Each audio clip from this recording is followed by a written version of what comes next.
بسم الله الرحمن الرحيم. الحمد لله نحمده ونستعينه ونستغفره ونؤمن به ونتوكل عليه ونعوذ بالله من شرور أنفسنا ومن سيئات أعمالنا.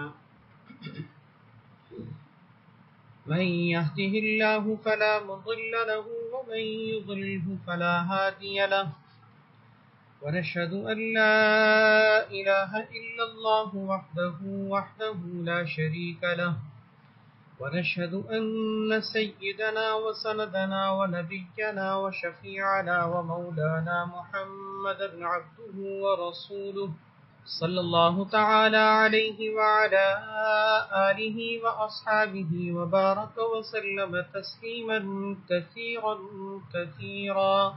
أما بعد فأعوذ بالله من الشيطان الرجيم. بسم الله الرحمن الرحيم. يا أيها الذين آمنوا استعينوا بالصبر والصلاة إن الله مع الصابرين. صدق اللہ العظیم. اللہ تبارک و تعالیٰ کی توفیق سے قرآن کریم کی سورۃ البقرہ کی ایک آیت مبارکہ تلاوت کی ہے.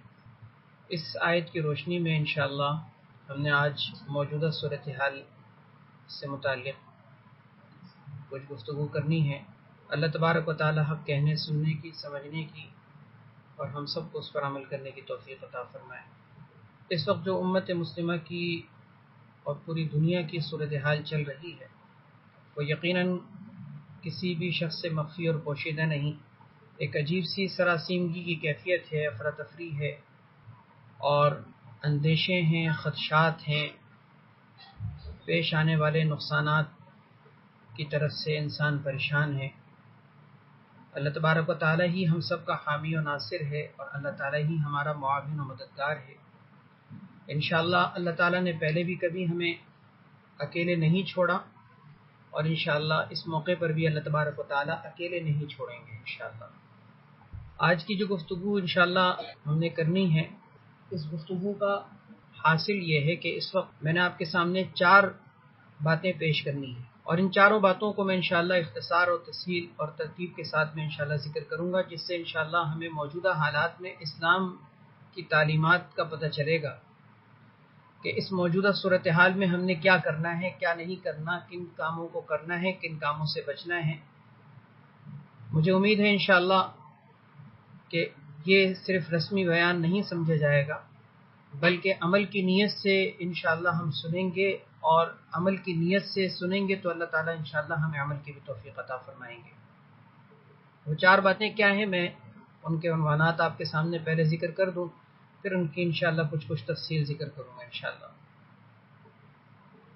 پہلی بات تو یہ ذکر کی جائے گی کہ وبائی امراض کی شرعاً حیثیت کیا ہے اور اس کا اللہ تبارک و تعالیٰ کی طرف سے کیا اجر و ثواب مقرر کیا گیا ہے.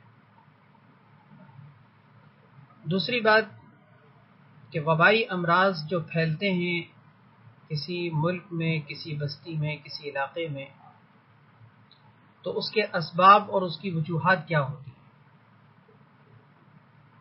یہ 2 باتیں ہو گئیں. تیسری بات یہ ذکر کی جائے گی کہ وبائی امراض میں ہم سب کے لیے کیے جانے والے کام کون سے ہیں جو ہمیں اسلام نے اور شریعت نے بتائے ہیں اور جن کاموں کو ہم نے کرنا ہے، ایسے کاموں کی انشاءاللہ تفصیل ذکر کی جائے گی. اور چوتھی بات یہ کہ اس موقع پر اللہ کی طرف رجوع کرنے کا طریقہ کیا ہے. بس یہ 4 باتیں انشاءاللہ آج کی اس مجلس میں ذکر کی جائیں گی. اللہ تعالی ہم سب کو عمل کی توفیق نصیب فرمائے.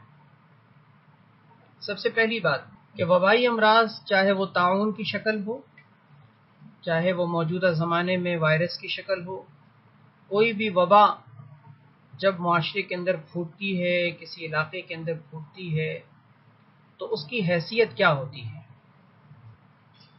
اس کی حیثیت ہمیں احادیث طیبہ سے یہ بات ملتی ہے کہ اس کی 2 حیثیتیں ہوتی ہیں. ایک حیثیت عقوبت جس کو عذاب کہا جاتا ہے اور ایک حیثیت ہوتی ہے ابتلا جس کا مطلب ہوتا ہے آزمائش. اور یہ دونوں باتیں ہمیں احادیث میں بہت واضح طور پر ملتی ہیں کہ ان دو حیثیتوں کے ساتھ یہ طاعون، وبائی امراض، وائرس، مختلف بیماریاں، وبائی امراض معاشرے کے اندر پھوٹتے ہیں۔ پہلی حیثیت عقوبت یعنی عذاب کی ہوتی ہے۔ اس کا مطلب یہ ہے کہ اللہ تبارک و تعالیٰ کی طرف سے کسی قوم یا کسی بستی کو عذاب کا نشانہ بنایا جاتا ہے۔ چنانچہ خود حدیث میں موجود ہے کہ طاعون یا اس جیسے دیگر جو امراض، وبائی امراض ہوتے ہیں، یہ در حقیقت اللہ تبارک و تعالیٰ کی طرف سے عذاب ہیں جو بنی اسرائیل پر اور تم سے پچھلے لوگوں پر، جو پچھلی قومیں آئی تھیں، ان کے اوپر نازل ہوا تھا۔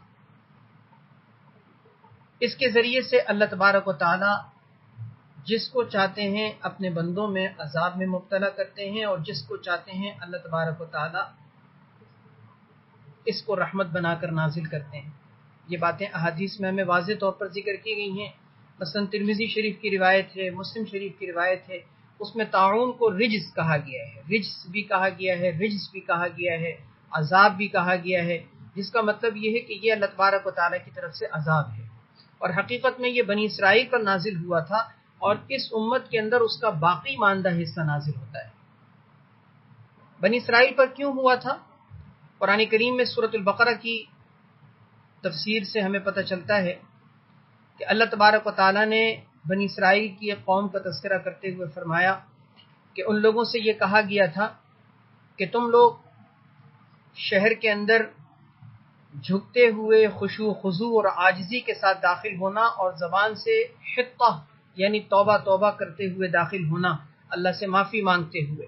انہوں نے اللہ تبارک و تعالیٰ کے اس حکم کی خلاف ورزی کی، اور بجائے جھکتے ہوئے داخل ہونے کے بچوں کی طرح اپنے کولوں کے بل گھسٹتے ہوئے داخل ہوئے، یعنی ایک مذاق اور تمسخر کا انداز اپنایا، اور زبان سے حطہ کا لفظ کہنے کے بجائے حنطہ یعنی گندم کے نعرے لگاتے ہوئے وہ اس شہر میں داخل ہوئے۔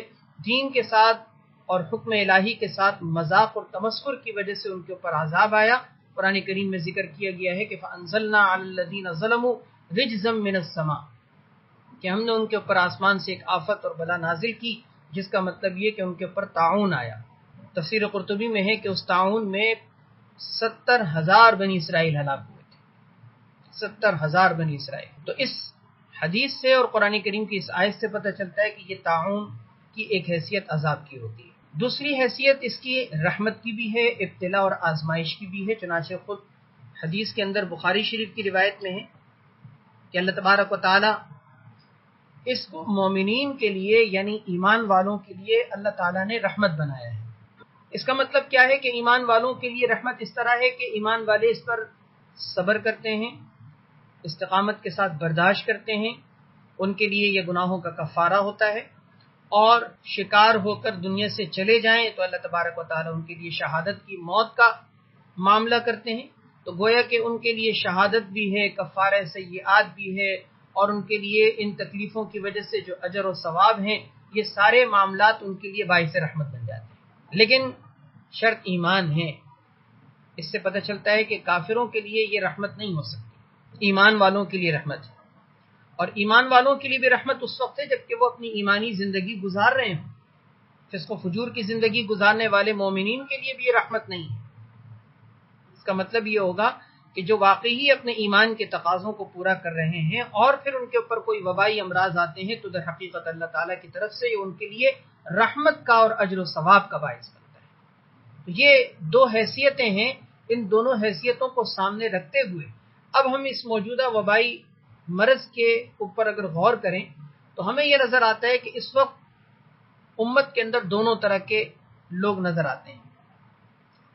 گناہوں والی زندگی گزارنے والے، فسق و فجور والی زندگی گزارنے والے، کفر و شرک والی زندگی گزارنے والے لوگ بھی نظر آتے ہیں، اور دوسری طرف ہمیں ایمانی زندگی گزارنے والے لوگ بھی نظر آتے ہیں۔ اللہ کے نیک و صالح بندے، علماء، صلحاء، بزرگان دین اور اللہ کے محبوب بندے بھی اس وقت دنیا میں موجود ہیں، اور وہ بھی اس وبائی برس کا شکار ہو سکتے ہیں، لیکن ان کے لیے رحمت ہے، اور کفر و شرک کی زندگی گزارنے والوں اور فسق و فجور کی زندگی گزارنے والوں کے لیے عذاب ہے۔ لہذا اس بات کو سامنے رکھتے ہوئے ہمیں غور کرنا چاہیے اپنی حالت پر کہ ہم کس طبقے سے تعلق رکھتے ہیں اور ہمارے لیے یہ وبائی بیماری کیا بن رہی ہے، عذاب بن رہی ہے یا رحمت، اس کا ہم بہت آسانی سے ٹیسٹ لے سکتے ہیں۔ اپنی زندگی کے اندر ہم سوچ سکتے ہیں وہ اس طرح کہ ہم یہ سوچیں کہ اس وبائی بیماری کی وجہ سے ہمارے اندر رجوع اللہ پیدا ہوا یا نہیں۔ اگر رجوع اللہ پیدا ہو رہا ہے، رجوع اللہ کی کیفیت پیدا ہو رہی ہے، انابت اور خشوع و خضوع کی کیفیت پیدا ہو رہی ہے، توبہ اور استغفار اور اللہ کی طرف متوجہ ہونے کی کیفیت پیدا ہو رہی ہے، تو سمجھ لیجئے کہ یہ آپ کے لیے رحمت بن کر آیا ہے۔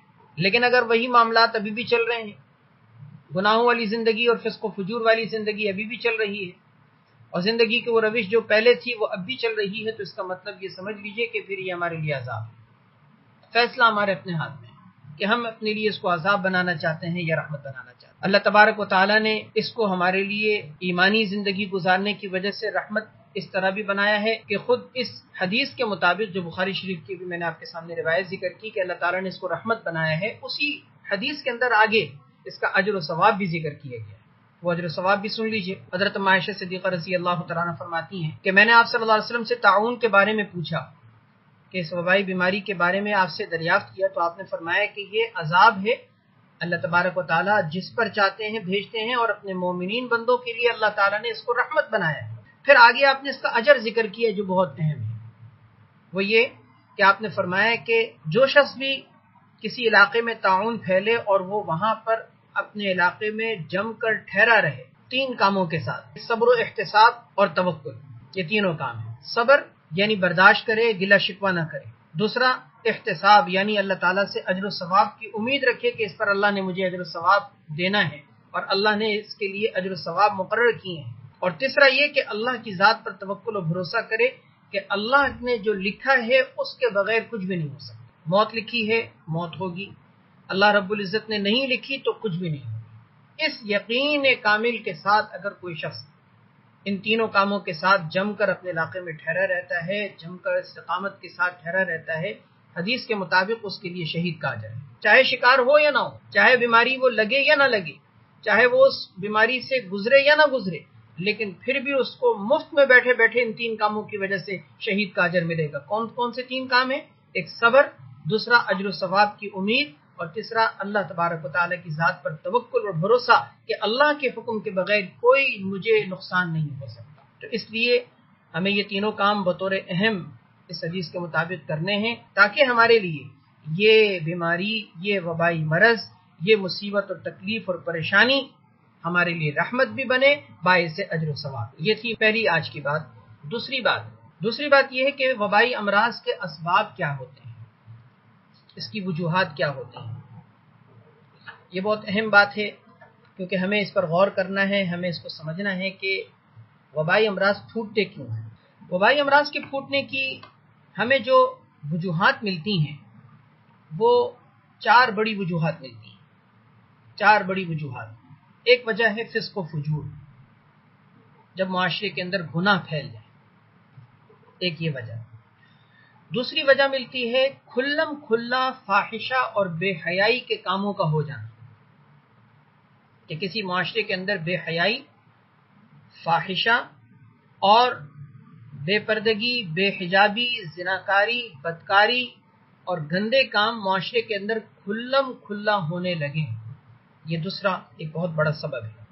اور تیسرا سبب ملتا ہے دین کا تمسخر، اور چوتھی چیز ملتی ہے ابتلا اور آزمائش۔ ان 4 باتوں کی مختصر وضاحت سن لیجئے۔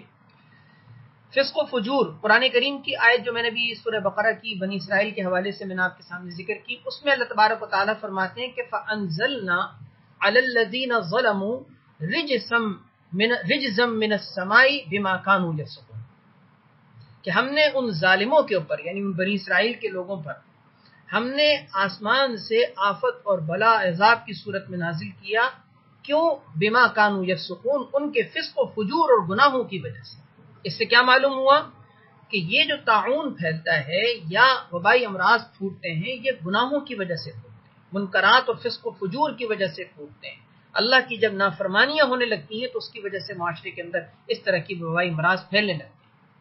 اور دوسرا سبب فسق و فجور میں بھی بطور خاص ایک خاص گناہ جس کو فاحشہ کہا جاتا ہے، اور فاحشہ یعنی بے حیائی کا کام وہ بھی حدیث کے مطابق کھلم کھلا ہونے لگے۔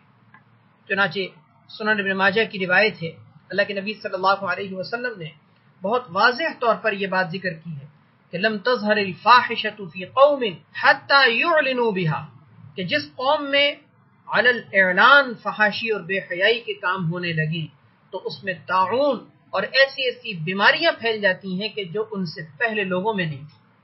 اس حدیث میں کتنی وضاحت کے ساتھ آپ صلی اللہ علیہ وسلم نے یہ بات ذکر کی ہے کہ جب کسی قوم میں کھلم کھلا علی الاعلان بے حیائی کے کام ہونے لگیں تو طاعون اور وبائی امراض پھوٹ جاتے ہیں۔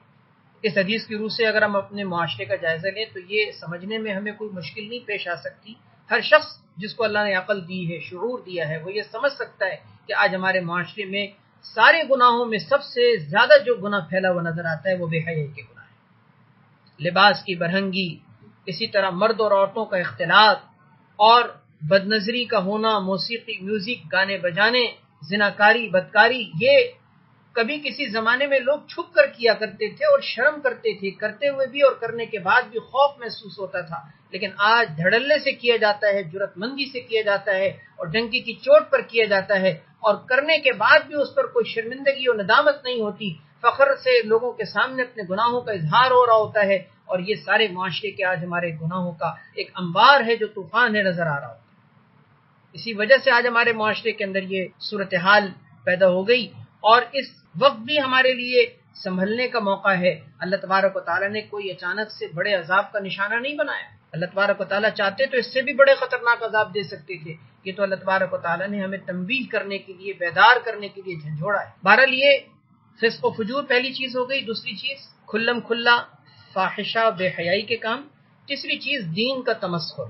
ہمیں اسی بنی اسرائیل کے واقعے سے یہ بات معلوم ہوتی ہے کہ ان لوگوں نے کوئی عام فسق و فجور نہیں بلکہ خاص قسم کا فسق و فجور کا ارتکاب کیا تھا، اور وہ تھا دین کا تمسخر، حکم الہی کا مذاق اڑانا۔ دیکھیں نا، میں نے بھی آپ کے سامنے ذکر کیا کہ زبان سے بجائے حتہ کہنے کے حنطہ، ملتے جلتے الفاظ ہیں نا، حتہ کا مطلب توبہ اور حنطہ کا مطلب ہے گندم، تو انہوں نے یہ گندم کا جو نعرہ لگایا یہ ایک مذاق تھا، ایک حکم الہی کی توہین تھی۔ جھک کر جانے کے بجائے اپنے کولوں کے بل زمین پر گھسٹتے ہوئے داخل ہو رہے تھے، تو یہ تو دین کا کھلم کھلا مذاق تھا۔ اور اس دین کا تمسخر و مذاق اڑانے کی وجہ سے، حالانکہ گناہ ان کے اندر اور بھی تھے، لیکن جب دین کا تمسخر اور حکم الہی کا مذاق اڑانے کا معاملہ آیا، اللہ تبارک و تعالیٰ نے ان لوگوں کو ایسا طاعون کا شکار کیا کہ 70,000 بنی اسرائیل ایک دم سے ہلاک۔ تو مجھے آپ بتائیے کہ یہ کیا ہمارے معاشرے میں گناہ آج عام ہوتا ہوا نظر نہیں آ رہا کہ لوگ دین کا کیسا تمسخر و مذاق بنا رہے ہیں؟ بلکہ دین پر چلنے میں انسان کو بعض اوقات پریشانی ہوتی ہے کہ لوگ کیا کہیں۔ کوئی ماں، ہماری ماں بہن پردہ کرنے کی طرف آئے تو اس کو مذاق کا نشانہ بنایا جاتا ہے۔ کوئی داڑھی رکھنا شروع کر دے، پاؤں سے تھوڑا سا ٹخنے سے پائچے اوپر کر لے تو لوگوں کی باتوں کا اس کو مذاق کا سامنا کرنا پڑتا ہے۔ نہ جانے کن کن القابات سے اس کو پکارا جا رہا ہوتا ہے۔ اس کے علاوہ دین پر آبجیکشن، اعتراضات، لمبی لمبی زبانیں، دین پر گفتگو، اپنی رائے کا اظہار، رائے زنی آج ہمارے معاشرے کے اندر عام ہے۔ جس کو الف با بھی صحیح معنوں میں پڑھنے نہیں آتی، سورہ اخلاص تک پڑھنی نہیں آتی، دین کی بنیادی باتوں کا علم نہیں ہوتا، وہ دین کے بڑے بڑے مسائل میں اپنی رائے کا اظہار کر رہا ہوتا ہے کہ میری سمجھ میں یہ بات آتی ہے۔ یہ دین کے تمسخر ہیں، یہ دین کا مذاق ہے، اور ہمیں ڈرنا چاہیے ان چیزوں سے۔ دین مذاق نہیں ہے، دین اللہ کا حکم ہے، دین اللہ کا حکم ہے۔ اللہ کے حکم کے ساتھ جب کوئی مذاق اڑاتا ہے، اللہ کے حکم پر چلنے والوں کا جب کوئی مذاق اڑاتا ہے تو پھر اللہ تعالیٰ خود اس سے انتقام لیتے ہیں۔ اللہ عزیز ذو انتقام، من عادى لي وليا فقد آذنته بالحرب۔ اللہ والوں کا بھی مذاق اڑانا یقین کیجئے کہ یہ بھی در حقیقت دین کا مذاق ہے، اور آج اللہ والوں کا مذاق اڑایا جاتا ہے، دینداروں کی زندگیوں کو دین کی وجہ سے مشکل بنایا جاتا ہے۔ اللہ ایسے لوگوں سے پھر خود انتقام لیتے ہیں۔ تو یہ تین بڑے اسباب ہو گئے۔ چوتھا سبب ہے ابتلا اور آزمائش، کہ اگر کوئی معاشرہ ان ساری چیزوں سے پاک ہو تب بھی بعض اوقات ایسا نہیں ہے کہ پھر تعاون نہیں آتا، پھر بھی آتا ہے، لیکن پھر اگر آتا ہے تو اللہ تبارک و تعالیٰ کی طرف سے ابتلا اور آزمائش ہوتی ہے۔ اس کی دلیل میں آپ سنیے کہ سن 18 ہجری میں عہد فاروقی کے اندر آپ نے طاعون عمواس کا اگر مطالعہ کیا ہو یا آپ نے اگر سنا اور پڑھا ہو کہ اسلام کے اندر پہلا پھیلنے والا طاعون کا وہ بڑا عجیب واقعہ جو صحابہ کرام کی موجودگی میں ہوا تھا، اس میں 25,000 مسلمان شہید ہوئے تھے، اور ان میں بڑے بڑے صحابہ کرام، بلکہ عشرہ مبشرہ میں بھی ایک صحابی بڑے جن کا نام حضرت ابو عبیدہ بن جراح رضی اللہ تعالیٰ عنہ، کیسی بڑی مشہور شخصیت، حضرت معاذ ابن جبل رضی اللہ تعالیٰ عنہ جیسی مشہور شخصیت، حضرت فضل ابن عباس رضی اللہ تعالیٰ عنہ نبی کریم صلی اللہ علیہ وسلم کے چچا کے بیٹے، اسی طرح حضرت شرحبیل ابن حسن رضی اللہ تعالیٰ عنہ، یہ سب وہ صحابہ کرام ہیں جو معمولی درجے کے نہیں، اجلہ صحابہ کرام میں شمار ہوتے ہیں، لیکن ان کے اندر طاعون پھیلا اور یہ شہید ہوئے تھے۔ سن 18 ہجری میں شام کے اندر عنواس کی جگہ پر یہ طاعون پھیلا تھا۔ حضرت عمر رضی اللہ تعالیٰ عنہ کا زمانہ خلافت چل رہا تھا، حضرت ابو عبیدہ بن جراح رضی اللہ تعالیٰ عنہ جیسے جلیل القدر صحابی بھی اس میں شہید ہوئے تھے۔ تو اب آپ یہ بات سمجھ لیجئے کہ طاعون پھیلنے کے اسباب صرف گناہ نہیں، بعض اوقات ایسا بھی ہوتا ہے کہ اللہ والے موجود ہوتے ہیں، دیندار لوگ ہوتے ہیں، سارے دین کے احکام پر عمل بھی ہو رہا ہوتا ہے، لیکن پھر بھی اللہ کی طرف سے بعض اوقات ابتلا اور آزمائش کا معاملہ آ جائے۔ تو یہ چاروں بڑے اسباب اور وجوہات ہیں جس کی وجہ سے کسی معاشرے کے اندر بعض اوقات طاعون اور وبائی امراض پھوٹ جاتے ہیں۔ ان اسباب پہ غور کریں اور آج ہم اپنے معاشرے کا جائزہ لیں۔ اس میں ہم یہ نہیں کہہ سکتے کہ بھئی گناہ سے پاک ہمارا معاشرہ ہے اور اللہ کی طرف سے صرف یہ آزمائش، ہم یہ نہیں کہہ سکتے، کیونکہ ہر آدمی کوئی اندھا تو نہیں ہے نا، اس کو نظر آ رہا ہے معاشرے کے اندر کتنی نیکی اور تقوی والی زندگی ہے اور کتنے معاشرے کے اندر گناہوں اور فسق و فجور کا بازار کرا، ہر شخص کو یہ بات معلوم ہے۔ لہذا یہ سمجھنا اور یہ بات کہنا یہ کوئی مشکل نہیں ہے کہ ہم یہ کہہ سکتے ہیں کہ اس وقت اللہ تبارک و تعالیٰ کی طرف سے ہمارے گناہوں کی وجہ سے معاملہ ہے۔ اللہ تعالیٰ ہم سب کو گناہوں سے سچی توبہ کرنے کی توفیق عطا فرمائے۔ اور حدیث میں آپ صلی اللہ علیہ وسلم نے گناہوں کے اور بھی بہت سے نقصانات ذکر کیے ہیں، وہ جو میں نے سنن ابن ماجہ کی حدیث کا آپ کے سامنے حوالہ دیا کہ آپ صلی اللہ علیہ وسلم نے اس میں ذکر کیا ہے کہ بے حیائی کے کام کھلم کھلا ہونے لگیں گے تو طاعون پھیل جائے گا، وبائی امراض پھوٹ جائیں گے۔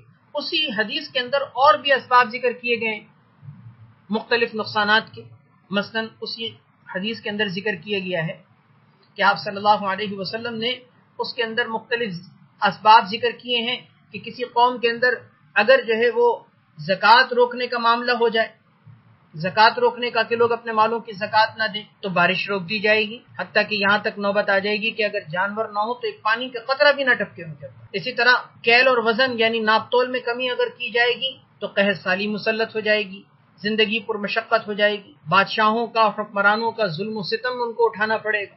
معلوم یہ ہوا کہ گناہوں کی وجہ سے انسان کی آخرت تو تباہ ہوتی ہے ہی، لیکن دنیا کے اندر بھی انسان پریشان ہو جاتا ہے۔ اس لیے ہمیں گناہوں سے بچنا اس لیے بھی ضروری ہے کہ ہماری آخرت محفوظ ہو، اور اس لیے بھی ضروری ہے کہ ہماری دنیا بھی محفوظ ہو۔ تو دو باتیں ہو گئیں۔ پہلی بات میں نے عرض کر دی کہ وبائی امراض کی حیثیت کیا ہے، اس کا اجر و ثواب کیا ہے۔ دوسری بات وبائی امراض کے اسباب اور اس کی وجوہات۔ تیسری بات وبائی امراض میں کیا کیا جائے، یہ بہت اہم بات ہے۔ اللہ تعالی ہم سب کو سمجھنے کی توفیق دے، عمل کی توفیق عطا فرمائے کہ وبائی امراض میں کیا جائے، ہمیں ایسے موقع پر کیا کرنے کا حکم شریعت سے اور حدیث سے ملتا ہے، صحابہ کرام کی زندگیوں سے ہمیں کیا بات ملتی ہے۔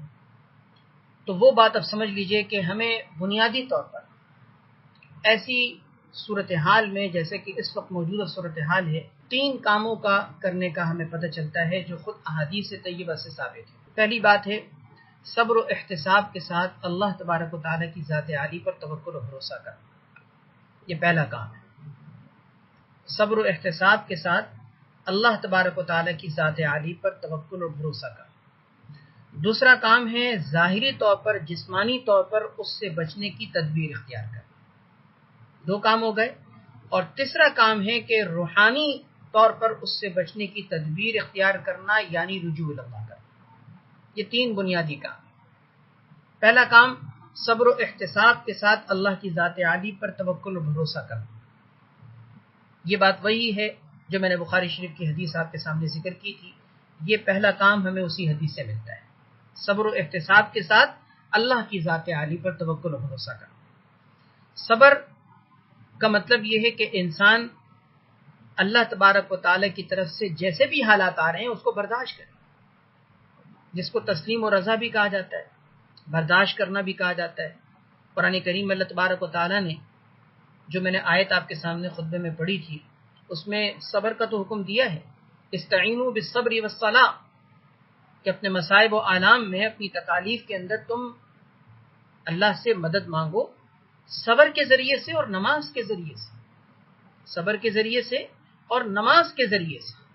گویا پہلے نمبر پر اللہ تبارک و تعالیٰ نے صبر کا حکم دیا ہے کہ صبر کرو، برداشت کرو اللہ کی طرف سے جو بھی حالات آ رہے ہیں۔ اور یہ صرف وبائی امراض کا معاملہ نہیں، زندگی کے تمام معاملات میں اپنی عملی زندگی کے اندر ہمیشہ اس اصول پر عمل کریں کہ اللہ تبارک و تعالیٰ کی طرف سے جیسے بھی حالات، اللہ نے صحت دی، اللہ نے بیماری دی، اللہ نے غربت دی، اللہ نے مالداری عطا کی، اللہ تبارک و تعالیٰ نے خوشحالی دی، اللہ تبارک و تعالیٰ کی طرف سے کوئی بدحالی آ گئی، اللہ تبارک و تعالیٰ کی طرف سے کوئی اچھی حالت ملی، کوئی بری حالت کا سامنا ہوا، پیش آنے والے خوشگوار واقعات ہوں یا ناخوشگوار واقعات ہوں، ہر طرح کے حالات میں انسان اللہ تبارک و تعالیٰ کا صابر بندہ بن کے زندگی گزارے، اس کو ایمان کا اعلیٰ درجہ کہا جاتا ہے، جس کو صوفیہ نے تسلیم و رضا سے تعبیر کیا ہے کہ اللہ کے فیصلوں پہ راضی رہے۔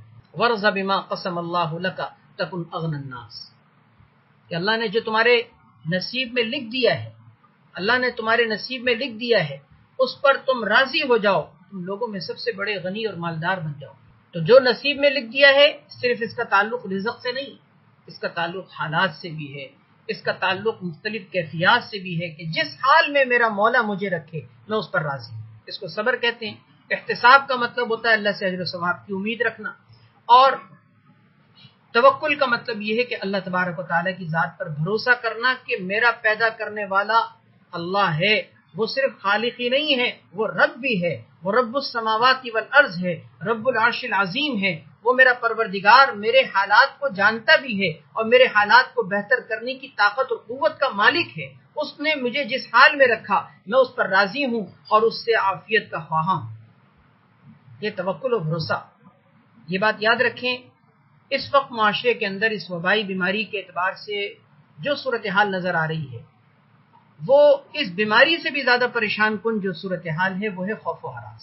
اس خوف و ہراس کی فضا پیدا کرنے میں اور اس کو پھیلانے میں اور اس کو معاشرے کے اندر نافذ کرنے میں اور لوگوں کو مبتلا کرنے میں ہمارا بہت بڑا کردار سوشل میڈیا کا، الیکٹرانک میڈیا کا، پرنٹ میڈیا کا ہے، کیونکہ یہ دور ایسا ہے کہ ہر انسان اپنے گھر میں بیٹھ کر پوری دنیا کے حالات سے باخبر ہے۔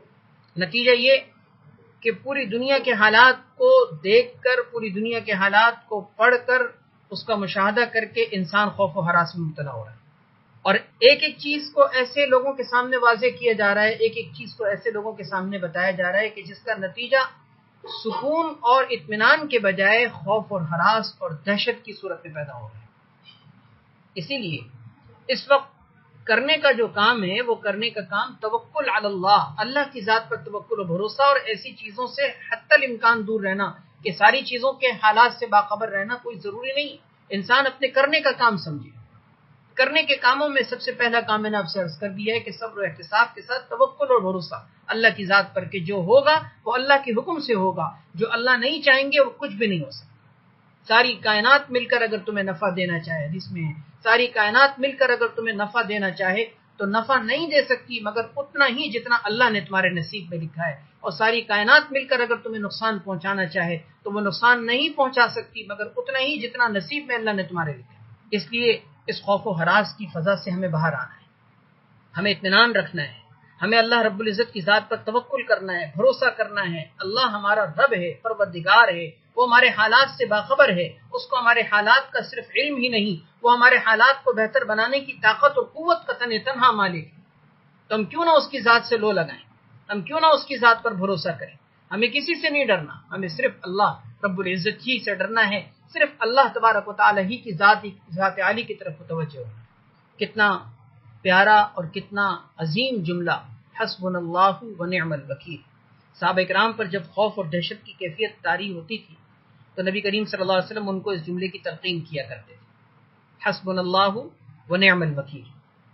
ایک موقع پر ترمذی شریف کی روایت ہے، ایک موقع پر آپ صلی اللہ علیہ وسلم نے آخرت کا تذکرہ کیا، حضرت اسرافیل علیہ السلام کے سور پھونکنے کا تذکرہ کیا اور فرمایا کہ وہ سور پکڑے ہوئے اللہ رب العزت کے اذن اور حکم کے منتظر ہیں کہ حکم الہی آئے اور میں سور پھونک دوں۔ صحابہ کرام اس آخرت کے احوال کو سن کر ڈر گئے۔ آپ صلی اللہ علیہ وسلم نے ان کو یہ جملہ تلقین کیا وہ جملہ جو خوف اور دہشت کے موقع پر پڑھنے میں دل کو بھی سکون ملتا ہے اور اللہ تبارک و تعالی انسان کے حالات کو بھی بہتر کر دیتے ہیں۔ وہ کیا جملہ ہے؟ ترمذی شریف کے اندر موجود ہے، میرے ساتھ پڑھیے، حسبنا اللہ ونعم الوکیل توکلنا علی اللہ، حسبنا اللہ ونعم الوکیل توکلنا علی اللہ، حسبنا اللہ ونعم الوکیل توکلنا علی اللہ۔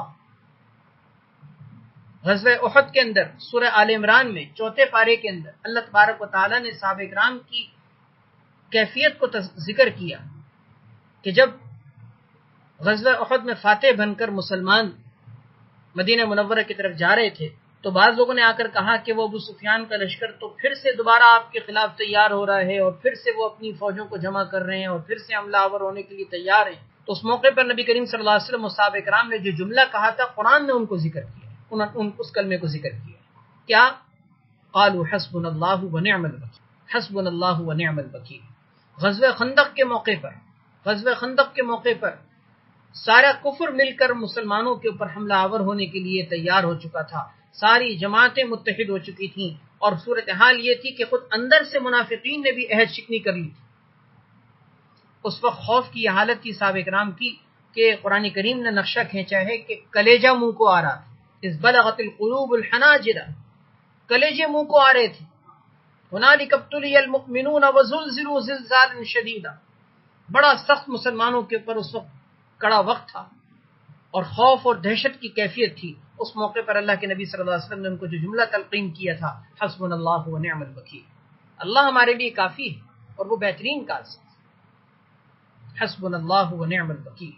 حضرت ابراہیم علیہ السلام کو جب آگ کے اندر ڈالا جا رہا تھا تو ان کی زبان سے نکلنے والا آخری جملہ کیا تھا؟ بلکہ ایک روایت میں تو یہ ہے کہ جب ان کو اس منجنیق کے اندر بٹھا کر چھوڑ دیا گیا اور وہ جا رہے تھے آگ کی طرف تو جبرائیل امین علیہ السلام آئے اور آ کے کہنے لگے کہ آپ کو میری مدد کی ضرورت ہے۔ اس موقع پر ان کی زبان پر جو جملہ تھا وہ یہ تھا، حسبنا اللہ ونعم الوکیل، حسبنا اللہ ونعم الوکیل، اللہ اکبر، حسبنا اللہ ونعم الوکیل، حسبنا اللہ ونعم الوکیل۔ اس لیے اللہ کی ذات پر توکل و بھروسہ کریں، اس خوف و دہشت کی کیفیت سے نکلیں، اس خوف و ہراس کی کیفیت سے نکلیں، ورنہ بیمار ہونے سے پہلے ہی انسان ان ساری کیفیات میں مبتلا ہو کر پتہ نہیں کتنی بیماریوں کا شکار ہو جائے۔ اس وقت ہمارا یہ بڑا مسئلہ ہے کہ ہم اس وقت من حیث القوم بڑے خوف کے اندر مبتلا ہیں اور یہ خوف میں مبتلا باقاعدہ کیا جا رہا ہے۔ تو میں تو یہ عرض کروں گا کہ توکل کا مطلب ہمیں اس وقت یہ سمجھنا چاہیے کہ صرف اور صرف اللہ ہی سے ہونے کا یقین، کسی سے نہ ہونے کا یقین ہمارے دل کے اندر اس طرح مضبوط اور راسخ ہو جائے کہ ہم اس بات پر یقین رکھ لیں کہ اللہ رب العزت کے حکم کے بغیر کچھ بھی نہیں ہوگا اور اللہ رب العزت نے جو لکھا ہے وہ ہو کر رہے۔ کسی بیماری سے نہ ڈرنا ہے، نہ کسی ہلاکت سے ڈرنا ہے۔ دیکھیں نا، حضرت ابو عبیدہ بن جراح رضی اللہ تعالیٰ عنہ کی بات مجھے یاد آئی، میں وہ ذکر کر دوں۔ حضرت ابو عبیدہ بن جراح رضی اللہ تعالیٰ عنہ کو اسی تعاون کے اندر جب تعاون ہو گیا تو انہوں نے لوگوں کو جمع کر کے ایک بڑا پیارا خطبہ دیا تھا۔ روایات کے اندر وہ خطبہ موجود ہے، میں اس خطبے کا ایک جملہ آپ کے سامنے ذکر کرتا ہوں، آپ ذرا سمجھیے گا۔ انہوں نے تعاون کا شکار ہونے کی حالت میں مسلمانوں کو جمع کر کے بڑا پیارا ایک خطبہ دیا جو تاریخی خطبہ ہے۔ اس میں انہوں نے کہا، لوگوں نماز پڑھو، رمضان کے روزے رکھو، زکوٰۃ ادا کرو، حج کرو، ایک دوسرے کو امر بالمعروف نہی عن المنکر کرتے رہو، امیر کی اطاعت کرو، امیر کے ساتھ دھوکے بازی کا معاملہ نہ کرنا، اور پھر اس کے بعد آخر میں فرمایا کہ دنیا تمہیں آخرت سے غافل نہ کر دے، دنیا تمہیں آخرت سے غافل نہ کر دے۔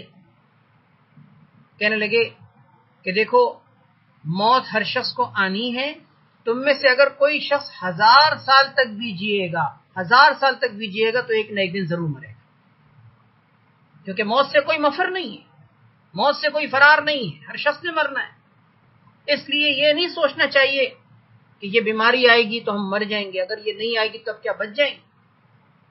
نہیں، اللہ رب العزت کے حکم کے بغیر کائنات کا پتہ بھی نہیں ہل سکتا، اتنے بڑے بڑے فیصلے کیسے ہوں گے؟ اللہ کے حکم کے بغیر، اللہ رب العزت کے حکم کے بغیر کچھ نہیں ہو سکتا۔ تو بہرحال ایک تو اہم کرنے کا کام صبر و احتساب کے ساتھ اللہ کی ذات عالی پہ توکل و بھروسہ، دوسرا کام جسمانی تدبیر، جسمانی تدبیر کے حوالے سے وہ سب کچھ جو معاشرے کے اندر ہمیں گائیڈ کیا جا رہا ہے، ہمیں ہدایات دی جا رہی ہیں کہ یہ کرو، یہ نہ کرو، اور اس چیز سے بچو اور اس چیز سے بچو، ان ساری چیزوں پر ہمیں عمل کرنا چاہیے، اور یہ بھی شریعت ہی کا حکم ہے۔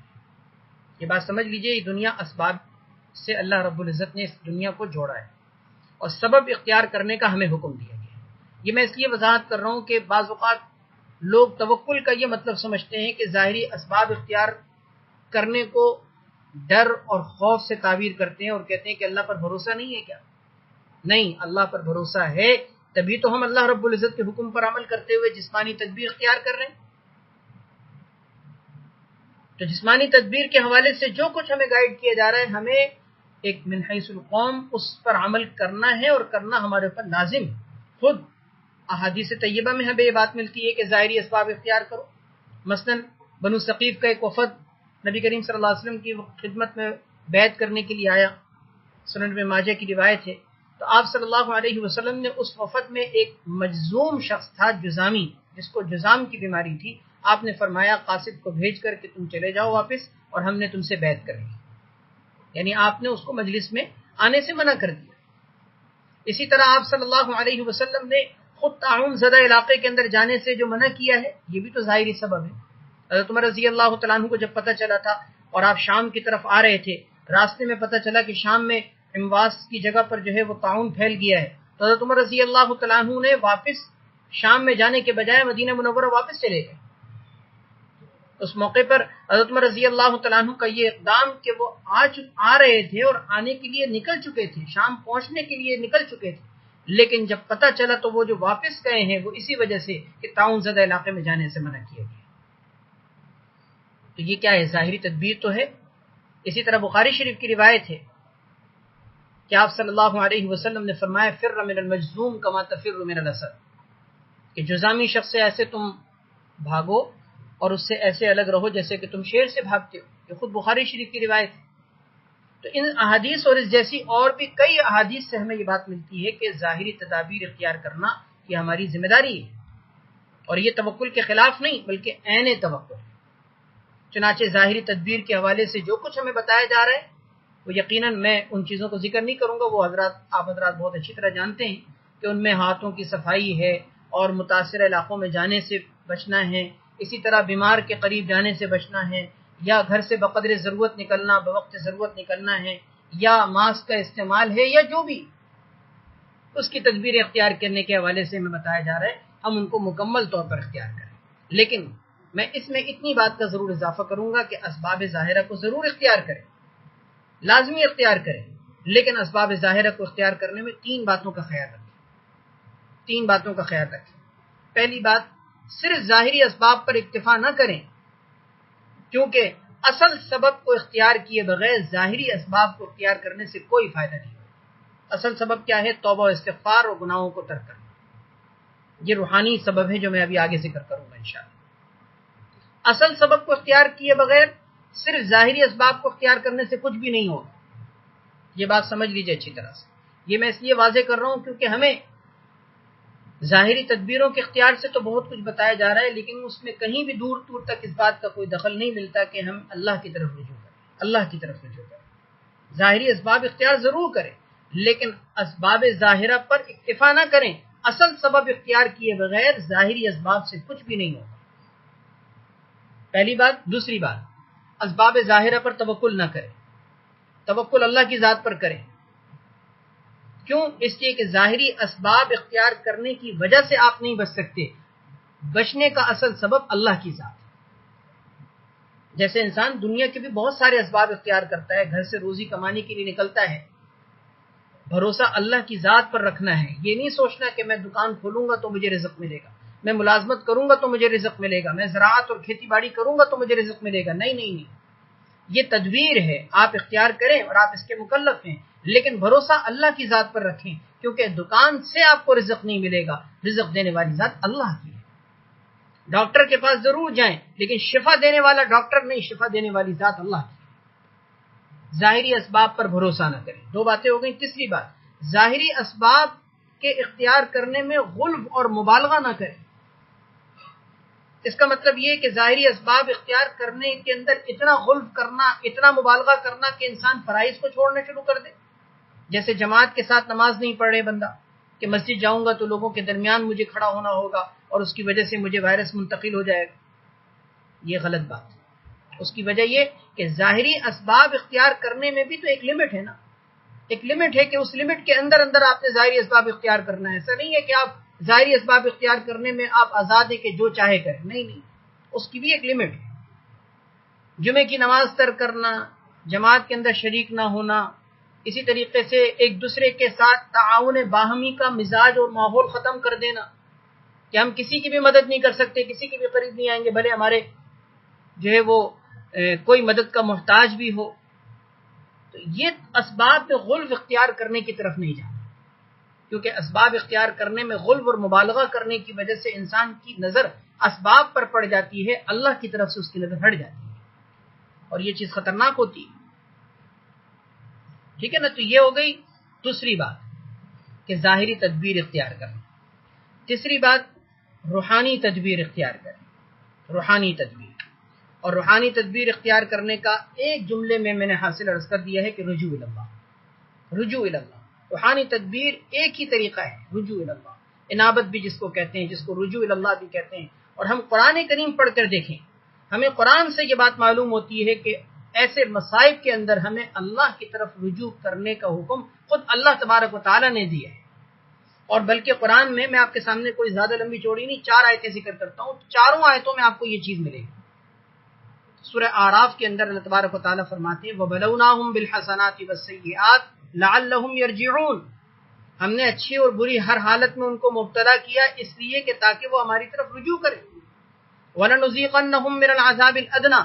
سورہ الف لام میم سجدہ 21ویں پارے کے اندر اللہ تعالیٰ فرماتے ہیں کہ ہم نے ان کو بڑے عذاب کے آنے سے پہلے دنیا میں چھوٹے اور ادنا عذاب میں اس لیے مبتلا کیا تاکہ وہ ہماری طرف رجوع کریں.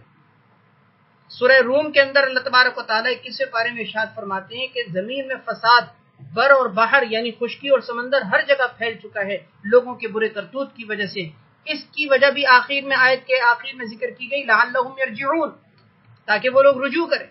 سورہ زخرف 25ویں پارے کے اندر اللہ تعالیٰ فرماتے ہیں اخذناہم بالعذاب، ہم نے لوگوں کو عذاب میں پکڑا، عذاب کا شکار کیا اس لیے کہ تاکہ وہ رجوع کریں.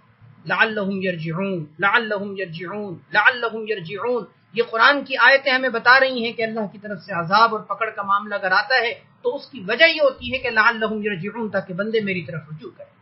اب بندے تو اللہ کی طرف رجوع نہ کریں اور ظاہری اسباب اختیار کرنے کو ہی اپنا مأویٰ اور مقصود بنا لیں اور کہیں کہ بس یہی ہمارا ٹھکانہ ہے کہ ہم ظاہری جتنے اسباب اختیار کر سکتے ہیں کریں اور رجوع اللہ کا مزاج نہ ہو.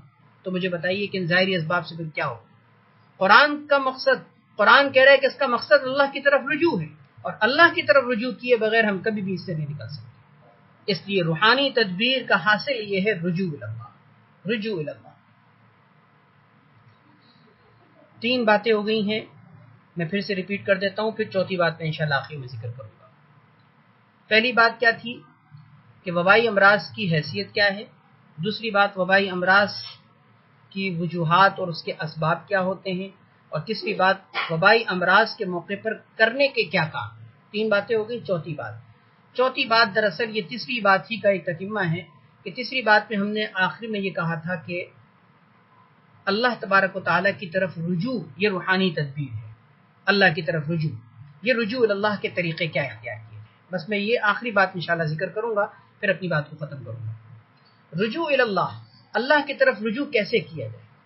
اللہ کی طرف رجوع کرنے کے طریقے جو ہیں وہ اتنے زیادہ ہیں کہ صوفیہ نے لکھا ہے کہ انسان کی اور مخلوقات کی جو سانسیں ہیں ان سانسوں سے بھی زیادہ اللہ تبارک و تعالیٰ کی طرف رجوع کرنے کے طریقے. طرق الوصول الی اللہ بعدد انفاس الخلائق، مخلوقات کی سانسوں کی تعداد کے برابر اللہ تبارک و تعالیٰ کی طرف رجوع کے طریقے. اس لیے اللہ تبارک و تعالیٰ کی طرف رجوع کے طریقے تو بہت سے ہیں، لیکن بنیادی طور پر اللہ تبارک و تعالیٰ کی طرف رجوع کرنے کے میں 7 طریقے آپ کے سامنے ذکر کر رہا ہوں مختصر وضاحت کے ساتھ. وہ 7 طریقے کیا ہیں اس کو اپنے پاس نوٹ کریں. سب سے پہلا طریقہ ہے ترک منکرات. اس کی تفصیل میں پہلے عرض کر چکا ہوں. ترک منکرات، گناہوں کو ترک کرنا. یہ رجوع اللہ کا پہلا طریقہ ہے اور سارے طریقوں میں سب سے بنیادی اور اہم ترین طریقہ ہے. وہ کیا؟ ترک منکرات، اللہ کی نافرمانیوں کو ترک کرنا. کیونکہ اصل وجہ ہی یہی ہے نا، اصل وجہ یہی ہے، بنیاد یہی ہے. جب وجہ یہ ہے تو وجہ اس کو دور کیے بغیر انسان دوسرے رجوع اللہ کے طریقوں کو کرتا رہے. مجھے بتائیے کہ ایک آدمی ذکر کر رہا ہے، لا الہ الا انت سبحانک انی کنت من الظالمین کی تسبیح پڑھ رہا ہے، صبح شام کی دعائیں بھی پڑھ رہا ہے، لیکن گناہ بھی کر رہا ہے. تو مجھے یہ بتائیے کہ اس کے گناہوں کے ساتھ، گناہوں کا سلسلہ رکھنے کے ساتھ ان دعاؤں کا کیا فائدہ؟ جو عذاب کے نازل ہونے کی وجہ تھی اس کو تو دور کیا نہیں، اور ہم صرف ذکر اور دعاؤں پر اکتفا کر کے تسبیح لے کے بیٹھ جائیں اور یہ کہیں کہ ہم اس کے ذریعے سے بچ جائیں گے. بھول ہے ہماری. ترک منکرات کے بغیر کبھی بھی امت گناہوں کو ترک کیے بغیر کبھی بھی امت اس بھونچال سے نہیں نکل سکتی. اللہ رب العزت کی نافرمانی کو ترک کرنا، یہ پہلا کام. دوسرا کام توبہ اور استغفار. خود قرآن کریم کی آیت سورہ انفال 9 پارے کے سیکنڈ رکوع کے اندر ہے، وما کان اللہ معذبہم وہم یستغفرون، وما کان اللہ معذبہم وہم یستغفرون. اللہ قرآن کے اندر یہ بات فرما رہے ہیں، اور اللہ سے زیادہ سچی بات کس کی ہو سکتی ہے؟ اللہ تعالیٰ فرماتے ہیں کہ لوگوں کے استغفار کرتے ہوئے اللہ لوگوں کو عذاب نہیں دیں. اللہ تعالیٰ کسی قوم پر عذاب نازل نہیں کرتے جب تک کہ وہ استغفار کر رہے ہیں. تو توبہ اور استغفار کے ذریعے سے اللہ کی طرف رجوع کرنا. حضرت صالح علیہ السلام نے اپنی قوم کو سمجھایا، لولا تستغفرون اللہ لعلکم ترحمون، تم اللہ سے مغفرت کیوں نہیں مانگتے ہو کہ تم پر رحم کیا جائے؟ تم اللہ سے مغفرت کیوں نہیں مانگتے ہو کہ تم پر رحم کیا جائے؟ اس سے معلوم ہوا کہ استغفار کے ساتھ اللہ تبارک و تعالیٰ کی رحمت نازل ہوتی ہے، عذاب دور ہوتا ہے. توبہ اور استغفار کرنے والوں کے اوپر اللہ تبارک و تعالیٰ عذاب کا معاملہ اگر نازل ہو بھی رہا ہو تب بھی اٹھا لیتے ہیں. حضرت یونس علیہ السلام کا واقعہ آپ نے سنا ہوگا. حضرت یونس علیہ السلام کی قوم نے سرکشی کی، نافرمانی کی. حضرت یونس علیہ السلام نے ان کو الٹیمیٹم دے دیا اللہ تبارک و تعالیٰ کی طرف سے کہ تم انتظار کرو، اللہ کا عذاب آنے والا ہے. انہوں نے کہا کہ جب تک یہ نبی ہمارے درمیان موجود ہیں عذاب نہیں آئے گا، لہٰذا ان کو دیکھتے رہو. رات کو اللہ کے حکم سے وہ اپنے علاقے کو چھوڑ کر نکل گئے. صبح کو دیکھا کہ وہ موجود نہیں ہے، ڈر گئے کہ اللہ کے نبی موجود نہیں اور وہ کہہ چکے ہیں کہ عذاب آنے والا ہے، لہذا اب تو ہم مرے گئے. چنانچہ وہ سمجھدار لوگ ان میں کچھ جمع ہوئے اور سب کو جمع کیا اور جا کر کھلے میدان میں جمع ہو کر آہوزاری کی، اپنے سر پہ مٹی ڈالی، اللہ سے استغفار کرنا شروع کیا.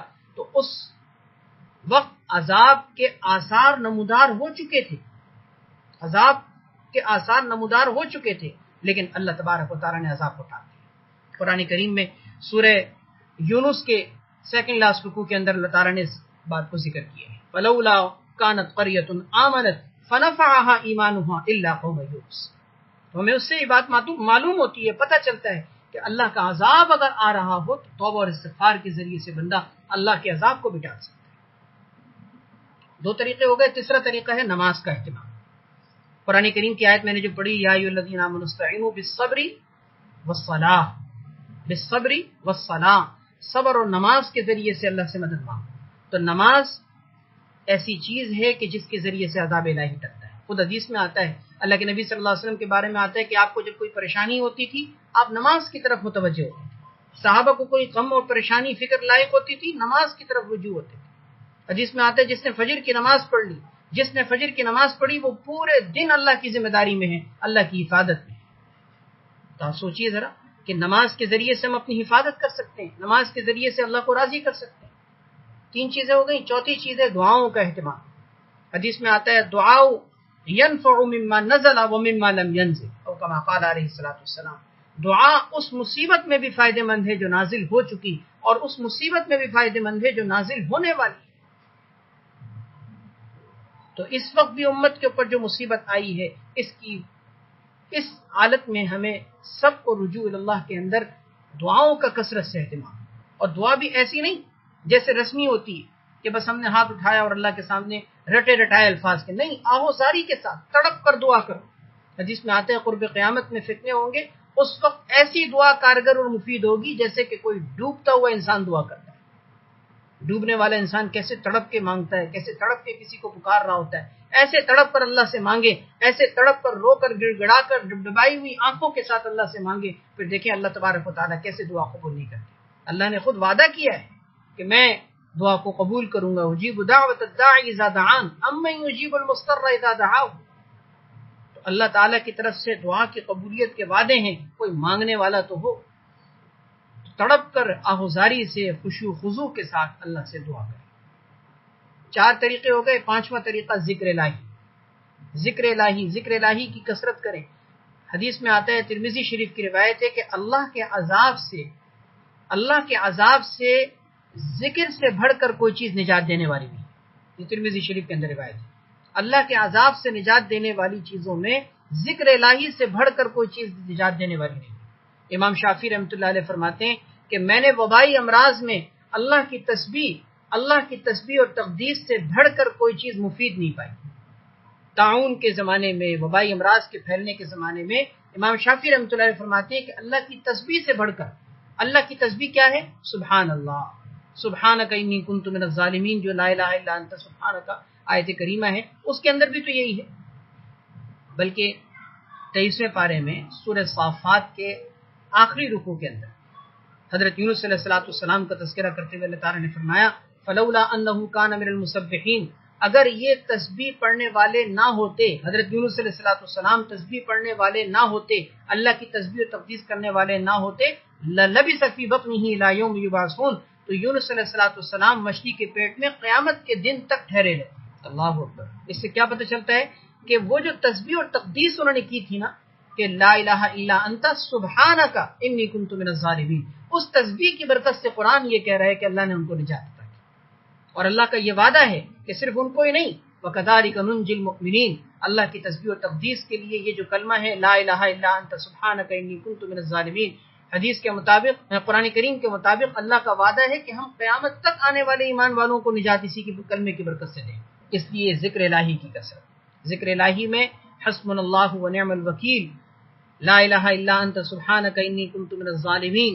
اس کے علاوہ صبح شام کی دعاؤں کا بھرپور اہتمام. بسم اللہ الذی لا یضر مع اسمہ, حدیث کے مطابق جس نے صبح 3 مرتبہ, شام کو 3 مرتبہ یہ دعا پڑھ لی, کوئی چیز اس کو نقصان نہیں پہنچا سکتی. اعوذ بکلمات اللہ التامات من شر ما خلق, جس نے پڑھ لیا صبح شام کی دعاؤں میں, اس دعا کو پڑھ لیا, اللہ تبارک و تعالیٰ کی طرف سے اس کو حفاظت کا ایسا حصار مل جاتا ہے کہ اس کو کوئی چیز نظر اور نقصان نہیں پہنچا سکتی. 5 چیزیں ہو گئیں. 6ٹھی چیز صدقہ. صدقہ حدیث کے مطابق بلاؤں کو ٹالتا ہے.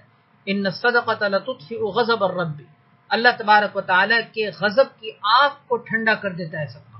اس لیے موجودہ حالات میں دل کھول کر اللہ کے راستے میں صدقہ کریں, اس صدقے کی برکت سے بلائیں ٹلیں گی انشاءاللہ. بادروا بالصدقہ, حدیث میں ہے بادروا بالصدقہ, صدقہ کرنے میں مسابقت کرو, ایک دوسرے سے آگے بڑھنے کی کوشش کرو. فإن البلاء لا يتخطى, اس لیے کہ مصائب و علام, مصائب و تکالیف یہ صدقے سے آگے نہیں بڑھ سکتے. یہ اللہ کے نبی صلی اللہ علیہ وسلم کا سچا فرمان ہے. لہذا صدقہ خیرات کی کثرت. جن حضرات کی زکوٰۃ آئندہ 2 مہینوں اور 3 مہینوں میں لازم ہونے والی ہے, وہ پیشگی ان حالات میں زکوٰۃ نکالیں. پیشگی نکالیں, پیشگی بھی زکوٰۃ نکالی جا سکتی. تو صدقہ کرنا, خیرات کرنا, زکوٰۃ ادا کرنا, اور جو زکوٰۃ نہیں دینے والے لوگ ہیں وہ باز آ جائیں اور زکوٰۃ ادا کریں. زکوٰۃ کے حوالے سے کوتاہی کا شکار نہ ہو, ورنہ اللہ رب العزت کے غضب کی آگ جو ہے وہ انسان جو ہے وہ اپنے اوپر مسلط کر دے. 6 کام ہو گئے. 7واں کام تلاوت, قرآن پاک کی تلاوت. قرآن پاک کی تلاوت, اس لیے کہ قرآن شفا ہے. فی فاتحۃ الکتاب شفاء لکل داء, سورہ فاتحہ کے اندر اللہ نے ہر بیماری کی شفا رکھی. قرآن پڑھیں, قرآن, پورا قرآن اللہ نے کتاب شفا بنائی ہے. وَنُنَزِّلُ مِنَ الْقُرْآنِ مَا هُوَ شِفَاءٌ وَرَحْمَةٌ لِّلْمُؤْمِنِينَ. اللہ تبارک و تعالیٰ قرآن کریم میں کئی جگہ ذکر کرتے ہیں کہ یہ کتاب شفا ہے. تو اس وقت بھی موجودہ جو بیماریاں چل رہی ہیں, جو بیماری وبائی مرض پھیلا ہوا ہے, اس وقت ہمیں بھی اس بات کی ضرورت ہے کہ ہم اللہ تبارک و تعالیٰ کی طرف رجوع کرنے کے طریقوں میں جو اعلیٰ طریقہ ہے وہ تلاوت کلام پاک کا اہتمام. حدیث میں آتا ہے کہ تم قرآن سے بڑھ کر کسی اور چیز کے ذریعے سے اللہ تبارک و تعالیٰ کی طرف رجوع نہیں کر سکتے. امام احمد بن حنبل رحمۃ اللہ علیہ نے اللہ تعالیٰ کی زیارت کی اور پوچھا, یا اللہ سمجھ کر یا بغیر سمجھے؟ اللہ تعالیٰ نے فرمایا سمجھ کر یا بغیر سمجھے, دونوں طریقے سے. بہرحال یہ 7 کام میں نے ذکر کیے ہیں. گناہوں کو ترک کرنا, توبہ اور استغفار کرنا, نماز کا اہتمام کرنا, دعاؤں کا اہتمام کرنا, ذکر الہی کی کثرت کرنا, صدقہ خیرات کرنا, اور تلاوت کلام پاک کا اہتمام. یہ 7 کام انشاءاللہ آپ کریں.